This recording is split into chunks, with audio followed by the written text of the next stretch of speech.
Hello everyone, फिर से आपके लिए लेकर आए फिजिकल एजुकेशन के कुछ इंपॉर्टेंट क्वेश्चंस जो काफ़ी ज़्यादा इंपॉर्टेंट भी हैं और कुछ यूनिक भी हैं जो आपको कम ही मिलेंगे।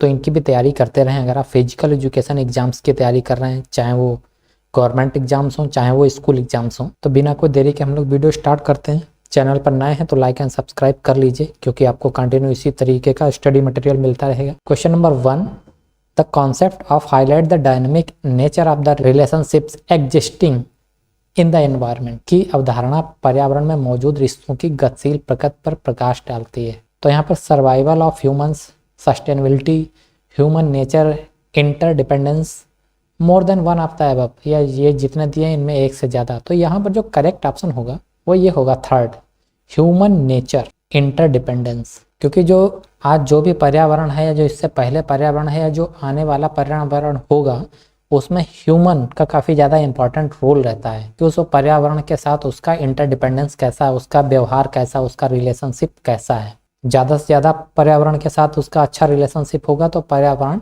हमेशा अच्छा रहेगा। अगर उसका पर्यावरण के साथ रिलेशनशिप अच्छा नहीं है या पेड़ों को ज़्यादा काटता है तो आने वाले टाइम में कहीं ना कहीं ये नेचर भी प्रॉब्लम क्रिएट करेगा। Glucose is made up of 3 elements, which of the following is not one of the those elements. अच्छा, ग्लूकोज 3 तत्वों से मिलकर बना होता है, तो इनमें से कौन सा एक तत्व है जो नहीं है, उनमें से नहीं है। तो यहाँ पर अगर देखेंगे कार्बन और ऑक्सीजन ये तो हो जाता है, और बाकी more than one of the above ये भी यहाँ मान लें अगर इन दोनों को मिला के, तो यहाँ पर फास्फोरस नहीं होगा। तो यहाँ करेक्ट ऑप्शन होगा A, phosphorus. Question number 3, in which year the central pollution central board initiated its own national ambient air quality monitoring programme, जिसको बोलते हैं NAAQM। किस वर्ष केंद्रीय प्रदूषण नियंत्रण बोर्ड ने अपना स्वयं का राष्ट्रीय परिवेश वायु गुणवत्ता निगरानी कार्यक्रम शुरू किया? तो ये शुरू किया था 1985 में। Who among the following individuals are responsible for air pollution, निम्नलिखित में से कौन सा व्यक्ति वायु प्रदूषण के लिए जिम्मेदार है? अ पर्सन स्मोकिंग सिगरेट, वो इंसान जो सिगरेट पीता है या पी रहा है। A person using cow dung cake as fuel for cooking, अच्छा जो काउ डंग मीन्स जो गाय के गोबर से खाना बनाता है वो पर्यावरण के लिए जिम्मेदार है। An industrial whose factory is releasing smoke, अच्छा ऐसे इंडस्ट्रियल फैक्ट्रियां जिनसे धुआं निकलता है काफ़ी ज़्यादा, वो more than one of the above. अब इसमें से एक से ज़्यादा कारण हो सकते हैं, ये भी हो सकता है, ये भी हो सकता है, ये कम मात्रा में हो सकता है, मगर होगा ये भी। तो इसलिए यहाँ पर करेक्ट ऑप्शन होगा more than one of the above, एक से ज़्यादा कारण है ये। Which one of the following is said disease caused spread by mosquito, अच्छा मच्छर के द्वारा कौन कौन सी बीमारियों का समूह फैलाया जाता है या बीमारियां फैलाई जाती हैं, ऐसे भी कह सकते हैं।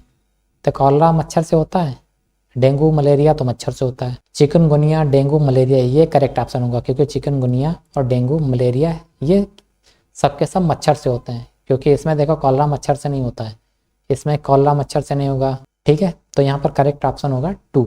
ग्लाइकोसिस अकर्स इन द सेल्स, ग्लाइकोसिस कोशिका के किस भाग में पाया जाता है? तो ग्लाइकोसिस जो पाया जाता है वो साइटोप्लाज्म में पाया जाता है।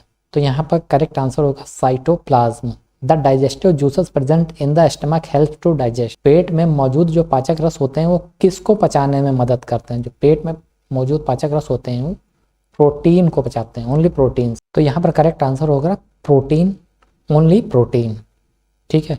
क्योंकि ये तो आपको पता ही होगा कि पैंक्रियाज से जो जूस निकलते हैं, डाइजेस्टिव जूस उसको आप बोल सकते हैं, जिसमें कि पेप्सिन भी होता है और ट्राइप्सिन भी होता है, एक काइमोट्राइप्सिन भी होता है। तो ये जूस निकलते हैं, ये प्रोटीन को पचाने में मदद करते हैं। Flying Sikh Milkha Singh received which honour from the government of India in the year of 1959, 1959 में मिल्खा सिंह ने इंडियन सरकार से कौन सा सम्मान प्राप्त किया था? तो यहाँ पर ये पूछा गया, तो यहाँ पर करेक्ट आंसर होगा पद्माश्री। पद्माश्री सम्मान उनको मिला था 1960 में, 1959 में भारतीय गवर्नमेंट की तरफ से या भारत सरकार की तरफ से। Which kind of muscles get tired by prolonged period of activity, which kind of muscles get tired by prolonged period of activity. तो यहाँ पर करेक्ट आंसर होगा स्ट्राइडेड, ठीक है। ये एक तरीके की मसल्स होती है जो बहुत जल्दी थक जाती है name the international independence agency whose key activities include scientific research, education, development and monitoring of anti doping capacities and code in all sports in all countries.